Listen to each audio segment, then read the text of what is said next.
Happy New Year. I'm Claire Hazelgrove, and I'm Filton and Bradley Stokes' Labour candidate for MP. What an important year this is for all of us across Britain. We will finally get to have our say. Do we want another half a decade of decline with the Conservatives, or a fresh start with Labour? Coming from a family of teachers, NHS workers and RAF service members, I've long believed in stepping forward to serve others. Service in politics. A government that puts you first. Ministers that operate with integrity.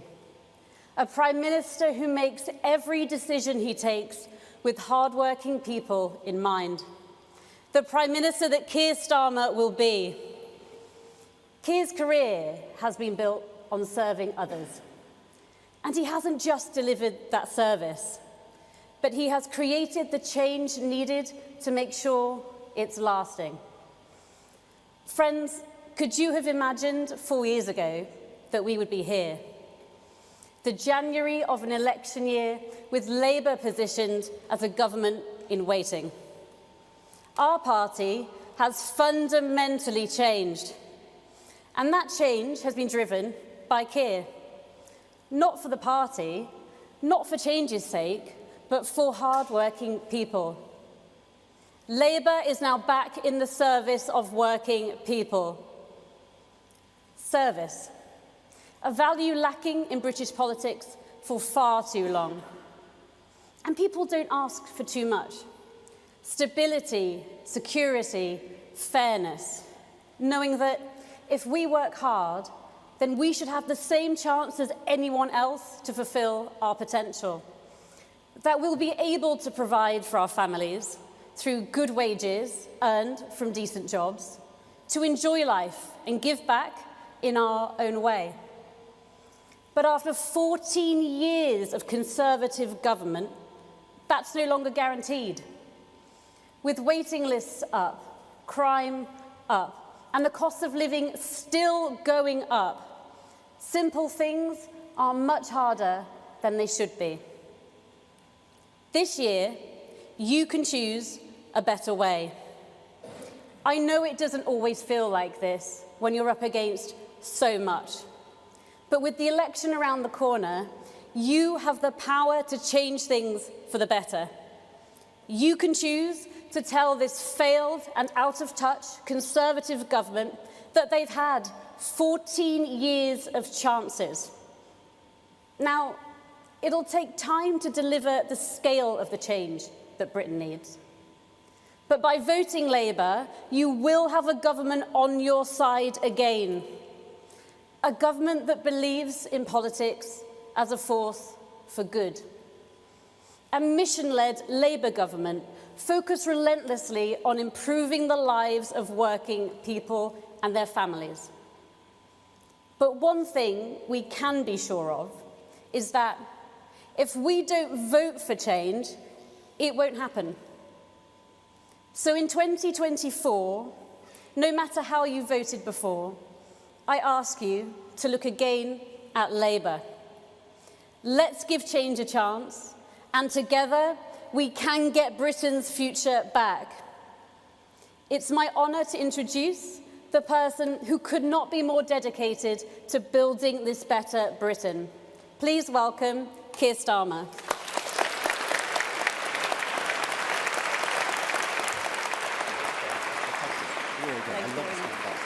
Thank you, I appreciate it.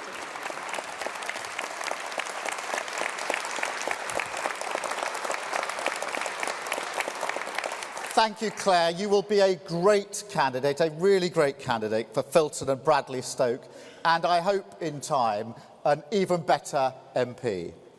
And it's great to be here again, looking at the next generation of aircraft wings. You can see some of the instruments behind me. This is the third time, and I love it, and it features pretty heavily in quite a number of my speeches. But look, on behalf of the Labour Party, thank you for being here this morning, and Happy New Year. Now, as a politician, you've got to be a bit careful with these New Year messages. We'll all remember Boris Johnson's prediction of a fantastic year ahead. That was 2020. And then last year, I stuck my neck out and occasionally predicted glory for Arsenal. So I'll pass on that one today. But look, there is one thing that we can be sure is coming this year, and I'm ready for it. The thought of millions of people right across our country putting a cross on that ballot paper. It's what we've been waiting for, preparing for, fighting for, a year of choice, a chance to change Britain, a clock that is ticking on this government. Because whether it's in the spring or later in the year, the moment when power is taken out of Tory hands and given, not to me, but to you, that moment is getting closer by the second.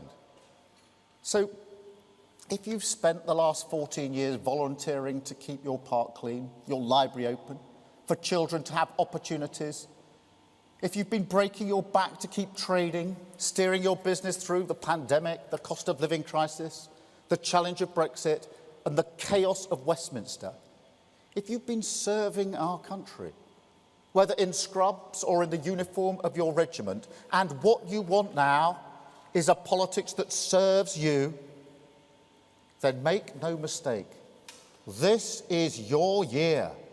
The opportunity to shape our country's future rests in your hands. And that is a New Year message of hope. The hope of democracy, the power of the vote, the potential for national renewal, the chance finally to turn the page, lift the weight off our shoulders, unite as a country and get our future back.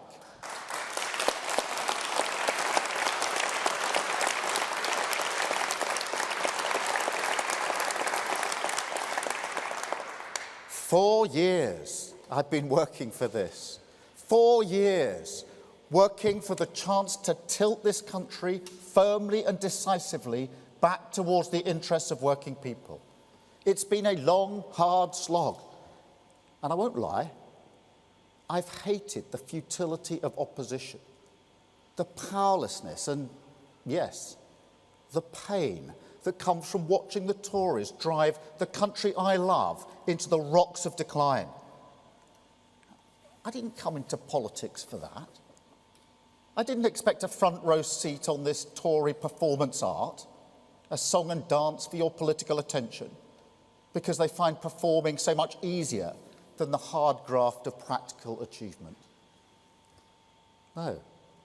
I came into politics to serve, to get things done, to strive each and every day to make a difference to the lives of working people. That's what gets me up in the morning. And if you can put aside the reality of Westminster just for a moment, it's why I still believe in politics. I had a long career before this at the Crown Prosecution Service as a human rights lawyer, in my work with the Police Service of Northern Ireland. I've looked into the eyes of people I served and represented, and I've seen reflected back the knowledge that government can make or break a life. Literally, when it comes to work I've done with people on death row, life and death decisions in your hands. Now, there's a pressure with that, of course there is. But that's the responsibility of justice and public service. And it's the responsibility of serious government. This isn't a game. Politics shouldn't be a hobby, a pastime for people who enjoy the feeling of power. And nor should it be a sermon from on high, a self-regarding lecture, vanity dressed up as virtue. No, it should be a higher calling. The power of the vote, the hope of change and renewal married to the responsibility of service. That's what I believe in.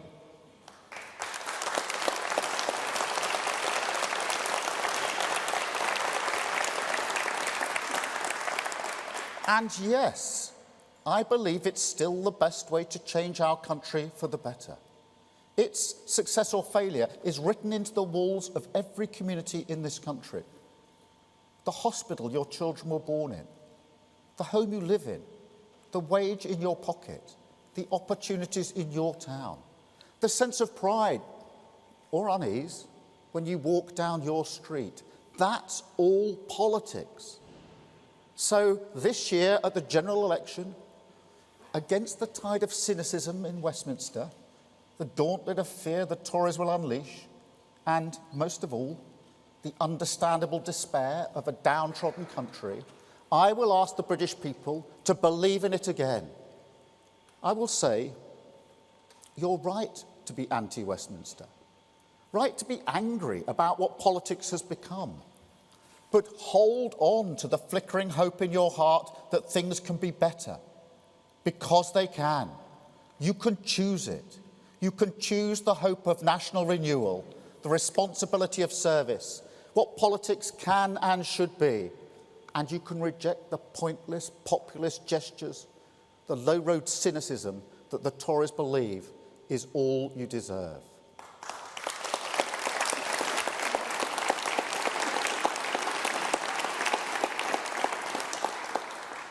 That's all they've got left now. After 14 years, with nothing good to show, no practical achievements to point towards, no purpose beyond the fight to save their own skins, this is their only project.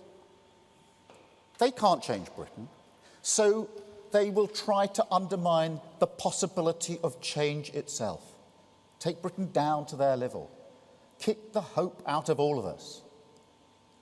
But I believe in this country. I believe in its spirit. I believe in its people, its businesses, its communities. And most of all, I believe that if the British people see respect and service in their politics, if they see a plan which matches the ambition and pride they have for their community, a path finally to an economy that rewards and respects their efforts, then yes, they will commit to the mission of national renewal, will believe that Britain can get its future back.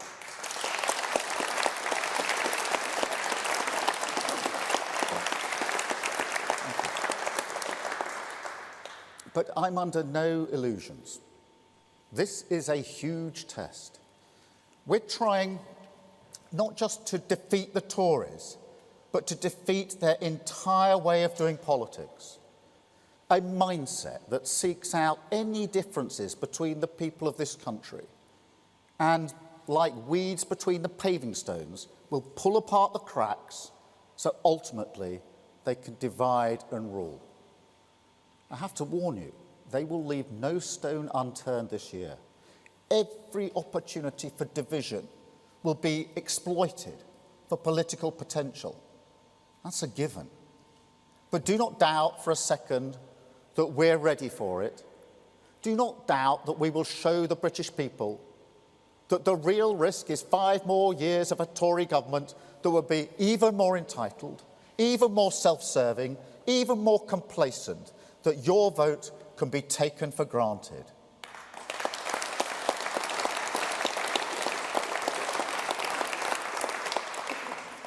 And yet, at the same time, we have to bring the country together, have to earn trust as well as votes, nurture a spirit of national unity. That's what's distinctive about our job this year. To truly defeat this miserablest Tory project, we must crush their politics of divide and decline with a new Project Hope.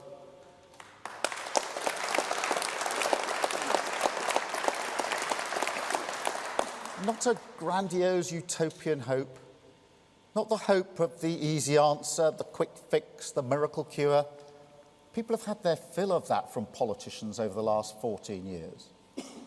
No, they need credible hope, a frank hope, a hope that levels with you about the hard road ahead, but which shows you a way through, light at the end of the tunnel, the hope of the certain destination. That's why the national missions we've set out, the measurable goals, whether it's the highest growth in the G7, halving violence against women and girls, clean power by 2030. Now, they are unapologetically ambitious. I know they will take hard work, determination, patience, a true national effort. And for many people, that invites a sharp intake of breath, a raised eyebrow, a question. Can this really be done? But look, what really keeps me up at night is a different reaction altogether. The biggest challenge we face, bar none, the shrug of the shoulder.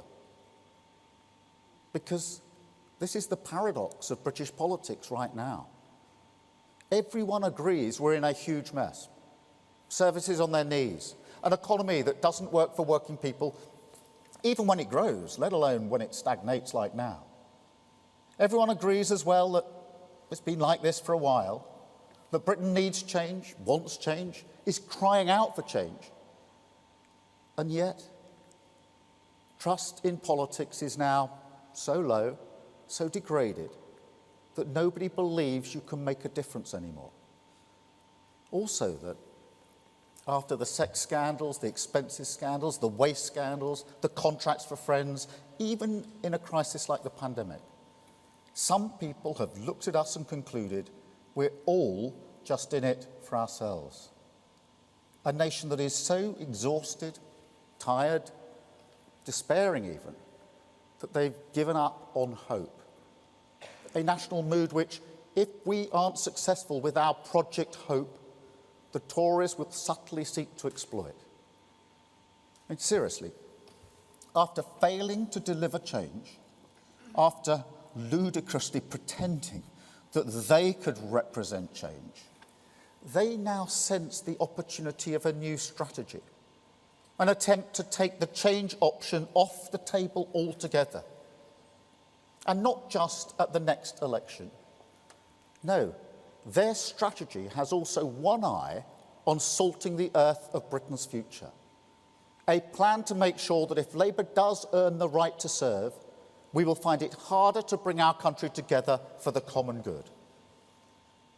So I say to every voter in this country, know that all this is coming your way. Know that if we are to heal the wounds of the past 14 years and move forward, Britain must come together. And that means we will need you. But also know that whether you're thinking of voting Labour for the first time, whether you always vote Labour, or whether you've no intention of voting Labour whatsoever, my party will serve you. That's who we are now. A changed party. No longer enthralled to gesture politics. No longer a party of protest. A party of service.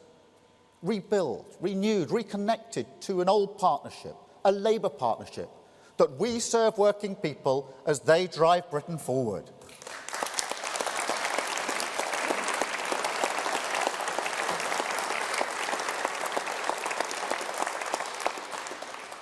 So this is what I promise, my side of the deal. The answer to the question, why Labour? I promise a new purpose, to drag politics in this country back to service, tilt our economy back towards the interests of working people, reward their efforts fairly once again. I promise a new plan with new priorities, 5 national missions that will sweep away the era of Tory division. A plan for the long term, with higher growth, a reformed planning system, no longer blocking the homes, infrastructure and investment we need. Safer streets, more police in your town, cracking down on antisocial behaviour. Cheaper bills, with GB Energy, a new public company, using clean British power, not foreign oil and gas. More opportunities for your children. New technical excellence colleges, training our kids in the skills they need and businesses want. Better mental health support in schools. Expert teachers in every classroom. paid for by removing tax breaks on private schools. And our NHS back on its feet with a plan to cut the waiting lists, paid for by removing the non-dom tax status.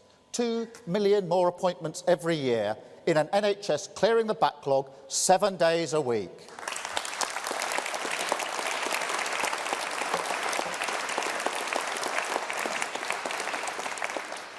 And written through this new plan, I also promise this: a total overhaul of how we approach the economy and government. On government, it means a new level of ambition and focus. Now, I ran a public service for years. The clue is in that word, service. What the Tories have done to our public realm over the past 14 years, not just the cuts, also the denigration of the people who serve this country, the total lack of respect. Honestly, there are no words. But I also have to say this: I don't see our job as going back to some kind of golden age. I don't think that's how working people look at things at all. Government in this country is too centralised and controlling, and because of that, too disconnected from the communities it needs to serve. And yet, despite hoarding all that power, it also lacks ambition, a view of the potential of government that is content just to mop up problems after the fact, armed only with a big state chequebook. We have got to change this. It is vital for taking on the profound challenges of our era: the rising geopolitical temperature, climate change, terrorism, securing our borders, the revolutions in science, energy, technology that are reshaping everything we know about our world.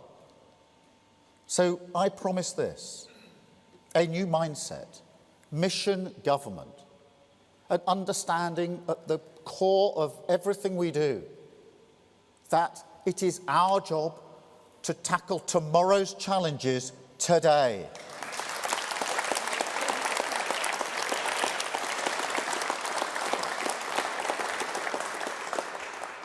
On the economy, it means a deeper argument about who growth should serve, where it comes from, who it comes from, where is the great untapped potential. And the answer to every one of those questions, the Labour answer: working people, communities casually ignored and disregarded, passed over as sources of economic dynamism, subjected to the Tory argument that thinks growth comes from driving down their wages and security, while they in turn should be grateful for anything handed down from those at the top.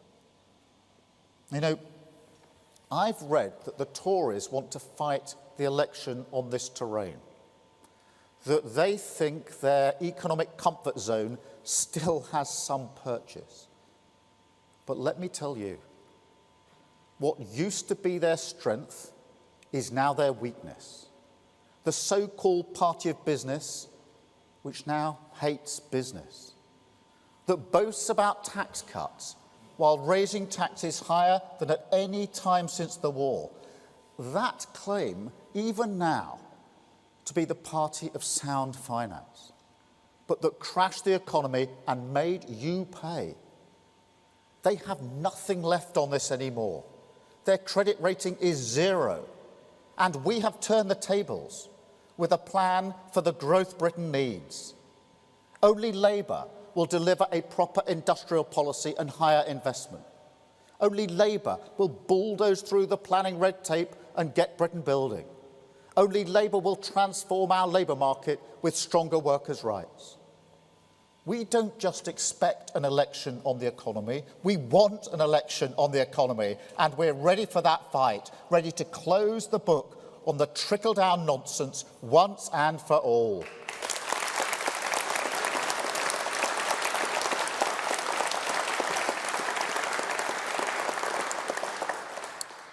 And finally, I promise this: a determination to bring our country together, not exploit its divisions. an understanding that Britain's standing in the world can never be taken for granted, and a politics of respect and service that shows zero tolerance towards the darker side of Westminster.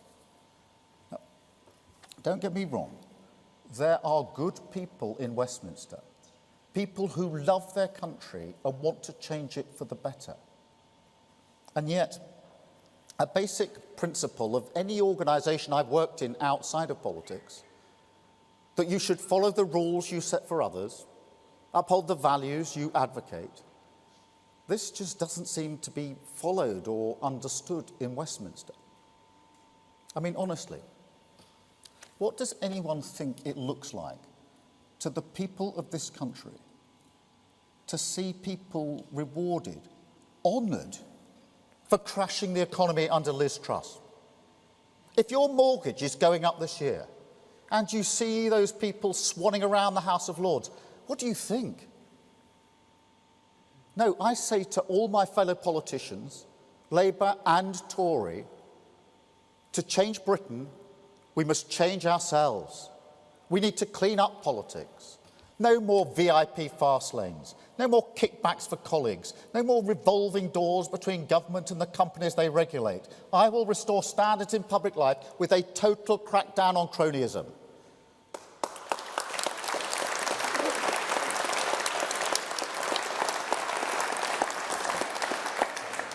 I've put expense-cheap politicians in jail before, and I didn't care if they were Labour or Tory. And I grew up working class, so spare me the self-serving excuses. They just won't wash. This ends now. Nobody will be above the law in a Britain that I lead.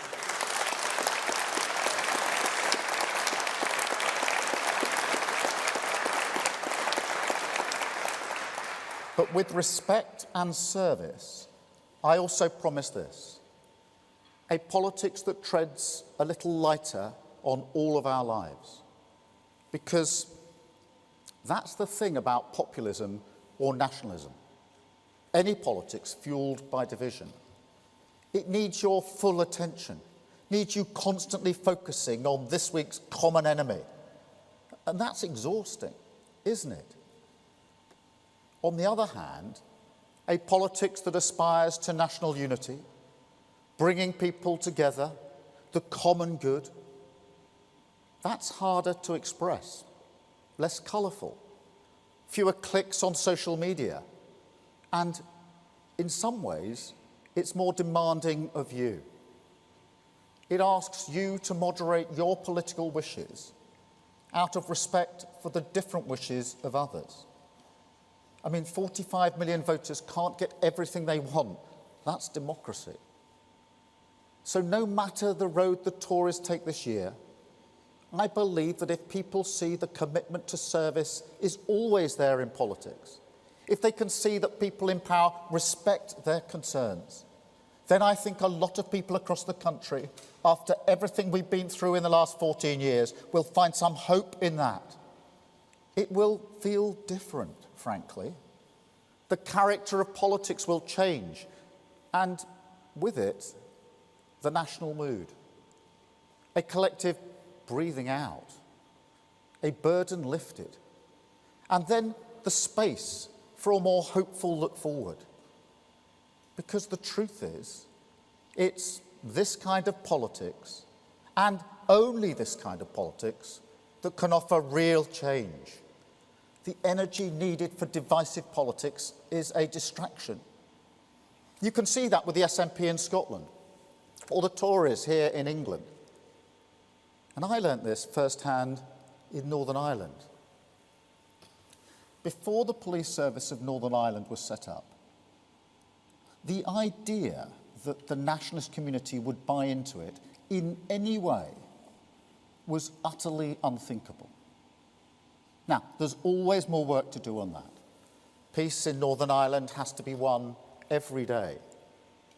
And yet, with patient listening, with determination, with the people of Northern Ireland coming together, not only with those different to them, not only with those who disagreed with them, but even with those who took up arms against them, the unthinkable happened. Catholic men and women did step up to serve. So don't listen to the siren voices that say we can't change Britain. We can and we will. Don't listen when they say we're all the same. We're not and we never will be. And don't listen when they say politics makes no difference, because it does. If you can't get an affordable home in your town, but with Labour you can, that's a difference worth fighting for. If you can't get a job with regular hours that will let you look after your family, but with Labour you can, that's a difference worth fighting for. If you're a care worker who saved lives during the pandemic and has been rewarded with poverty wages, but with Labour you can get a fair pay agreement, that's a difference worth fighting for.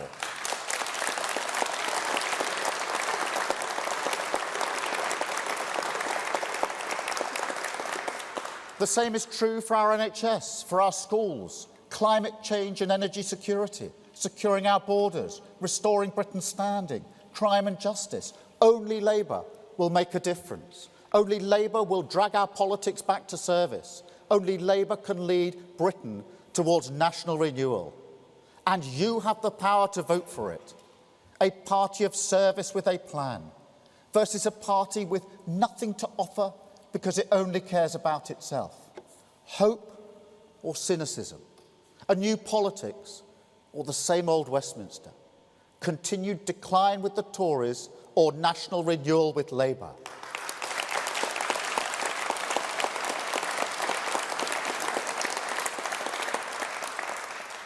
Nobody in Britain thinks the years ahead will be easy. But this year is the chance, the only chance, to change our course. The future of Britain in your hands. The power of the vote in your control.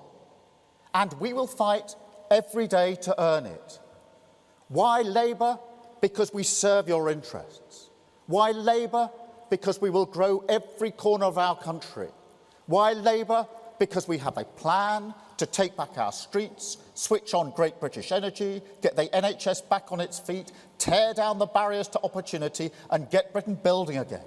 A partnership with you in pursuit of a new Britain with foundations built to last. The value of hard work restored, sticking plasters rejected, the Tory era of division over. A Britain standing tall again, looking forward again, believing again that tomorrow will be better for your children. That's our future, and this year we get it back. Thank you very much. Oh. Nice to see you. Thank you.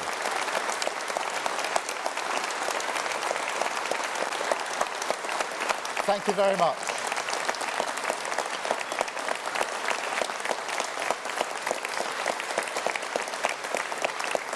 Thank you very much, everyone. We're going to now take some questions from the media. I've got a list. I think I've got everybody on it. One question each. Though I see Beth is here. We're going to start with Chris from the BBC. Chris. Thank you. Chris Mason, BBC News. Happy New Year to you. You say you're right to be anti-Westminster when you're talking to voters, and yet you accuse the Conservatives of being cynical and populist. Are you not talking down the very institutions, the very thing that you aspire to lead? Is that not cheap, irresponsible? No, I'm talking up the very institutions and the very politics that I believe in. I think that populism and nationalism thrive on division, and that drives a feeling of anti-Westminster, the sense that politicians are simply saying things to gain votes but not believing in what they're saying. I think that's the cynicism that I'm pointing towards. And the choice now at the next election is so clear, which is between 14 years of decline and a decade of national renewal. And I don't think there's almost anyone across the country who doesn't think we've had 14 years of decline. When I say that, People don't quarrel with me and say, no, you're wrong about that, Keir. They know it's been decline.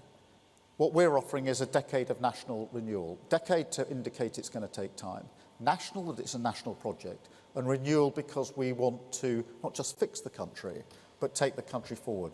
Thank you, Chris. Beth. Thank you. Thank you, Keir Starmer. Part of your pitch today seems to be to try to energise apathetic voters, but beyond the rhetoric in that speech, and there was lots of it, when you get to the nuts and bolts of a Labour government, on public services you say money's so tight you won't invest.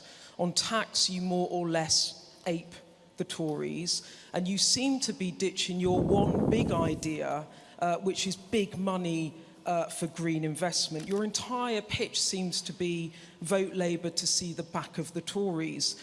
Isn't there a danger that voters will see you not as a leader of change, but one who's overly cautious and timid and who turns them off? Well, Beth, I think if you look at this distinction, the change that we're offering, the difference that we want to make, between 14 years of decline and a decade of national renewal, they were two fundamentally different things. And underpinning the decade of national renewal, these are not just words. I've set out over the last 12 months 5 national missions that we will seek to achieve over the period of the next Labour government. And they are really ambitious. The idea that there's no change, the highest sustained growth in the G7 felt with living standards improved across the whole of the country, that's huge. Nobody says to me that that's a minor difference. It's a huge, huge difference. Clean power by 2030. There'll be lower bills, energy security, the next generation of jobs. Nobody says to me, that's no different to the Tories. They say, how are you going to achieve it? When we say we want safer streets, within which we are committing to halving violence against women and girls, no government or opposition has ever committed to that before. And I know from my work as Chief Prosecutor just how hard that is. Nobody says to me that's no difference. If it's the opportunities that our children need, the skills they need, nobody says that's no different. And whether it's the NHS that is, not just on its knees, on its face at the moment, being picked up and made fit for the future, nobody says to me that's no different. These are huge, fundamental differences.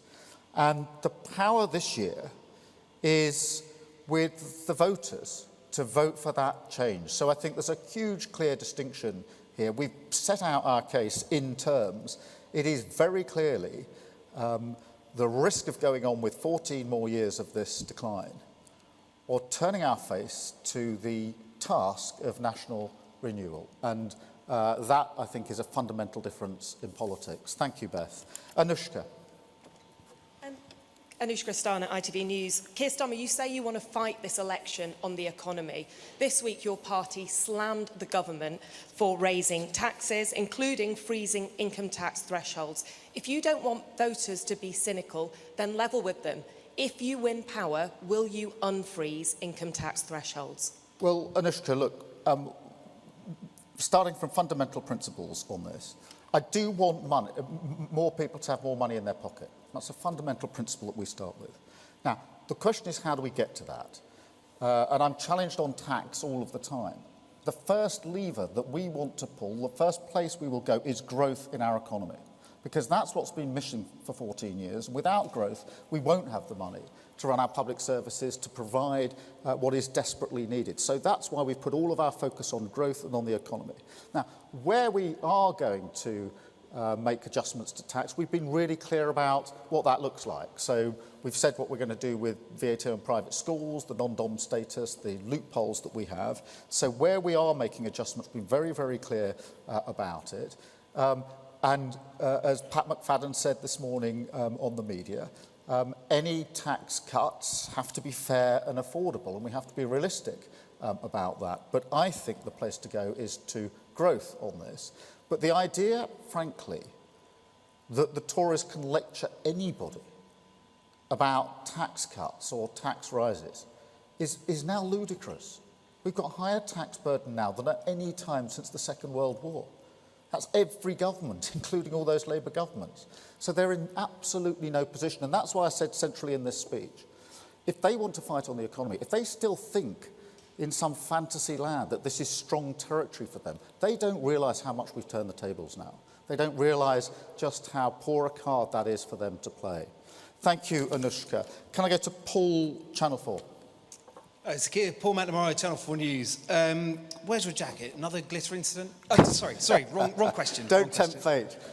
Look, John Crudder said he doesn't know what a Keir Starmer government would stand for. The same comes up time and time again in focus groups. Now, I know your team says you've got lots of policies, you've got 2 pages of them, but if 2 years in, both Labour policy chiefs, former or whatever, and voters don't know what a Keir Starmer government would stand for, what is it you are getting wrong?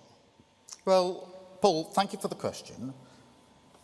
Last year, I set out in more detail than I think any opposition leader has ever set out before, the 5 driving missions of the next Labour government. And I've just been through them. That higher growth, high sustained growth in the G7. There's no lack of clarity there. It's very clear what that means, measured in living standards across the whole country.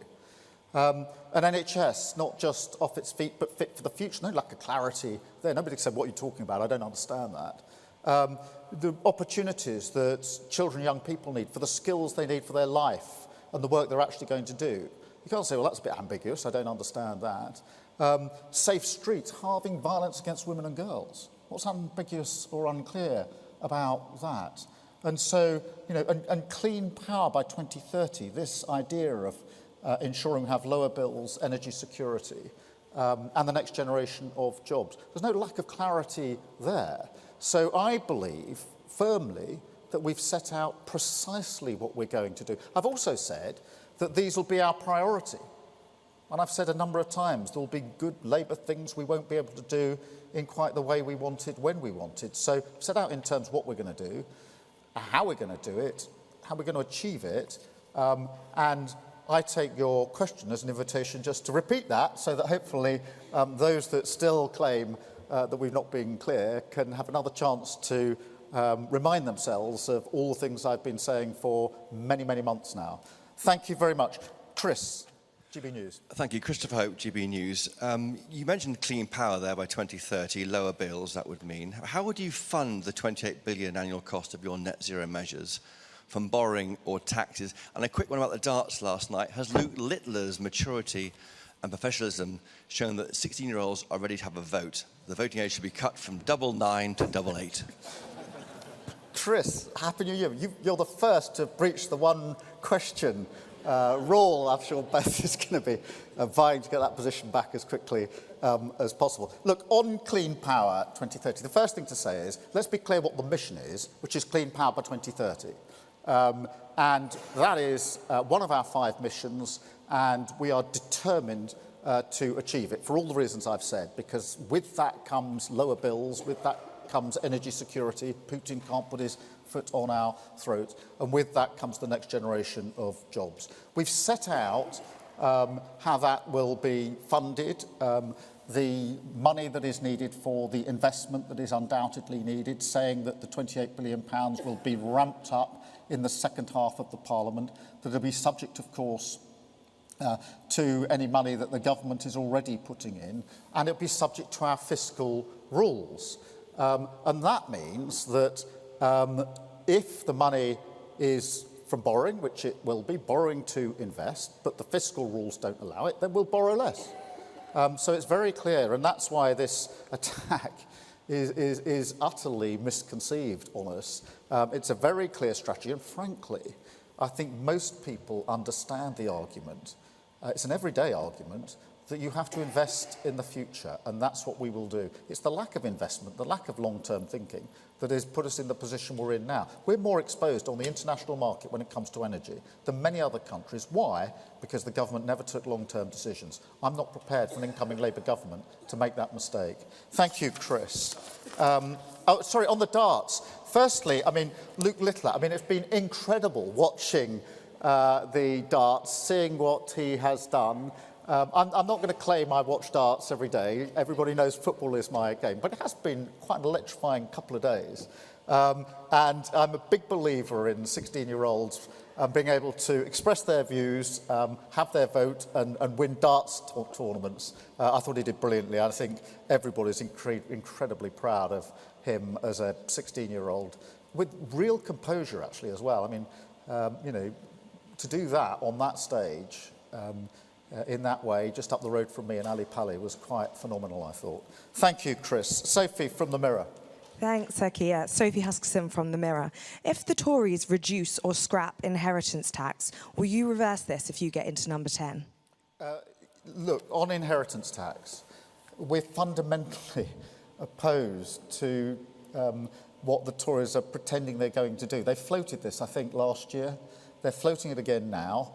I don't know whether they're going to do it, but I would have thought by now that they had learnt the lesson that further tax breaks for those who are the best off with nothing for working people is not a good idea.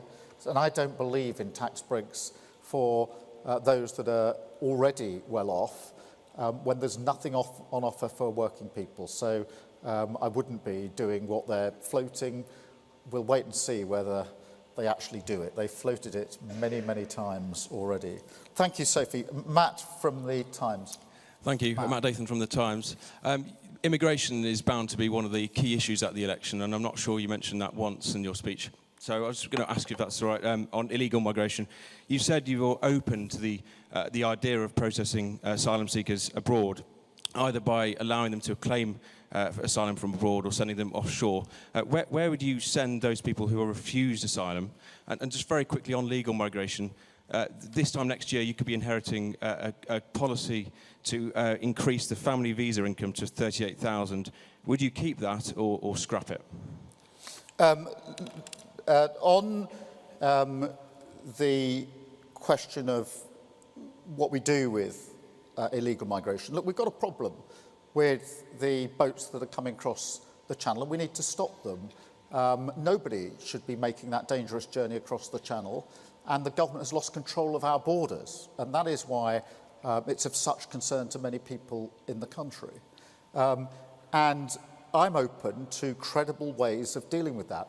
I think the most credible ways of dealing with that are smashing the gangs in the first place.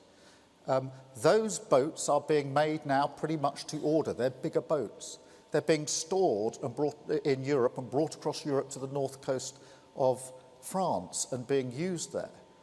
Gangs are running this. Vile gangs are running this. Now, for 5 years I was chief prosecutor, and I worked with other law enforcement agencies across Europe to smash drug smuggling gangs, people smuggling gangs, terrorist gangs. It can be done. I refuse to accept that the only gang that can't be broken is the gang that is running this vile trade. And so that would be my number one, which is stop it in the first place. Put your political energy into that. I also think, by the way, that we should process the claims of those that are actually here. Most people would be pretty shocked to know that of all those that have arrived by small boats in the last year or so, only 1% or less than 1% now have actually had their claims processed. So the system is fundamentally broken, and then we need to have a system for returning those who fail to the country that they came from. On the specifics of your question about processing offshore, there's a difference obviously between processing offshore and deporting people to places like Rwanda. And that does happen in some cases already. The Ukraine scheme has an element of processing offshore before people arrive in this country. It can be done, and I'm open to sensible suggestions and credible solutions to what is very obviously a problem. But I've simply refused to back down from my central proposition that I do not accept that you can smash drug gangs, terrorist gangs, people smuggling gangs, but somehow everybody does not think you can smash the gangs that are running this foul trade in the first place. I'll never accept that. And I will continue to maintain that it can be done, and if we have a Labour government, we will roll up our sleeves, put our shoulder to the wheel and get on with it. In terms of the family visas, I think the government is already slightly adjusting its position on this, so we'll have to see what they say in the new year. But I've been clear, I hope, that one of the main drivers of lawful immigration is the fact that we don't have the skills we need here in this country. If you look at the rising numbers of work visas, care worker visas, they've gone hugely through the roof. And that's because we haven't got a skills strategy in this country to deal with it. And I think that that's what we need. And that ought to have the effect, will have the effect of driving the numbers down. And for good reason, because we should have a skills strategy. Thank you. Harriet from the Mail. Harriet Line, Daily Mail. When the general election campaign comes, will you be prepared to do several head-to-head TV debates with Rishi Sunak? Or are you and your aides, as has been reported, keen to duck them? No, well, that report is just nonsense. Look, I've been saying bring it on for a very, very long time. I'm happy to debate any time. I'm happy to be here. All these events I do, I take all the questions from pretty well all the journalists that are here. So I don't think anyone can accuse me of ducking scrutiny or debate. So look, I mean, as I've said many, many times, Harriet, just bring it on. Let's...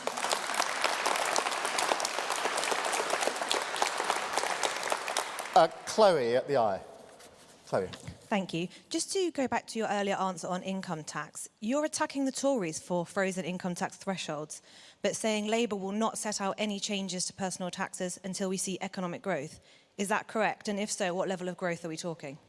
What I've said, Chloe, is that I think that before we get to the question of tax, we've got to grow the economy. And I know that that may be slightly different to what some Labour leaders have said in the past, that we've gone traditionally to spend or tax. I think we've got to grow the economy, and it's got to be measured in living standards across the country. I'm not going to put a percentage on that. We desperately need to turn this situation around because the economy has been flat for 14 years. That means people's wages have not risen significantly for 14 years, and everybody is feeling the pinch on the cost of living crisis. So before we even get to the question of tax, we've got to deal with the economy. Now, that's not to say there won't be changes to tax, but where there are to be changes for tax, we'll set them out, as we have done in the examples I gave earlier. Obviously, we've got at least another fiscal event before the election. We need to see what the situation is there. But in principle, I do want to see lower taxes on working people. I want people to have more money in their pocket. But the first lever that we will pull is the growth lever, because in the end, that's the only way to get the money that we need to fund our public services. Steph at the Express. Thank you. Steph Spiro from the Daily Express.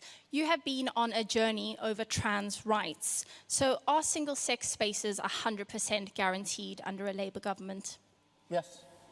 And I've been really clear and unwavering on this. From my time as Chief Prosecutor, I worked with a whole bunch of people on violence against women and girls, and saw and know myself from my own observations just how important it is.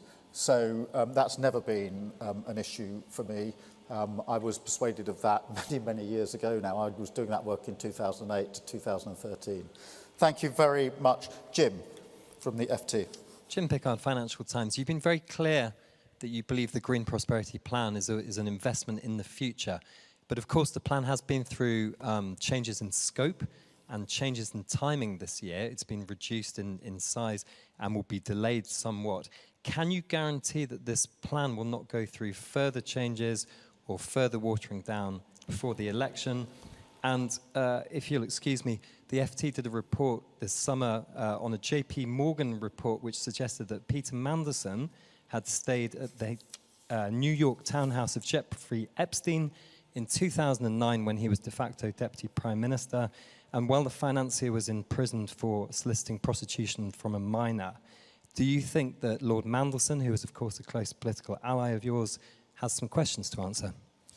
Jim, let me just first push back on the first part of your question.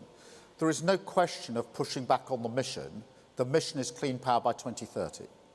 So nobody's pushing back on that. Nobody's saying we want a later date or half clean power or 50% clean power. I've been really clear from the start what the mission is, and there's no pushing back on that. Obviously, we've looked very carefully at the investment that's needed for that. The investment that we want to put in is intended to trigger private investment at a ratio of 1 to 3. So we've had, obviously, quite extensive discussions with global investors as to how that will work. And the date on which a cheque is written by the government is not the date the mission is delivered. The date the mission is delivered is 2030. That's the mission. Obviously, we've pushed back the ramping up to £28 billion. It doesn't mean there's nothing before that. It means it's ramped up to £28 billion, subject, of course, to the money the government may already be putting in and to our fiscal rules. But that is just sensible investment, looking at the changes since we first announced this in the cost of debt, but also looking at the practicalities, because now we're in quite intensive discussions with the partners that we hope to deliver with about what can be done when, what needs to be ramped up, what needs to be tackled first. And so, for example, planning would have to be pretty high on my list of priorities to start with to get the ball rolling on this. But I want to be really clear, there's no pushing back on the mission. The mission is clear, clean power by 2030. Nobody is suggesting that we're watering that down or pushing it back. On Peter Mandelson, look, and I do try to give pretty full answers in these sessions, I don't know any more than you do. And therefore, there's not really much I can add to what you already know, I'm afraid. And, that's simply the state of the affairs. Thank you, Jim. I've got Martina from The Sun. Thank you, Keir. Martina Bett from The Sun. You've just expressed a desire to lower the tax burden for working people, yet there seems to be no firm commitment to prevent an overall increase in the tax burden under a Labour government. Can you provide a concrete assurance that under your leadership, the overall tax burden will not rise and that there will be no new taxes?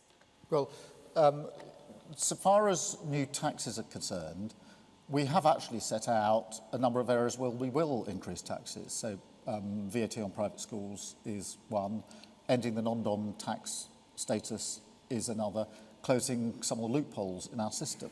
And that's the approach we'll take, which is if we are going to increase taxes, we'll set out what that will be well in advance of the election and what the money will be used for. But when the burden, the tax burden is the highest it's been since the Second World War, then I don't see the way forward as increasing that burden, save in those express areas where we've said so. I do want the burden on working people to come down, but any tax adjustments have to be fair and they have to be affordable.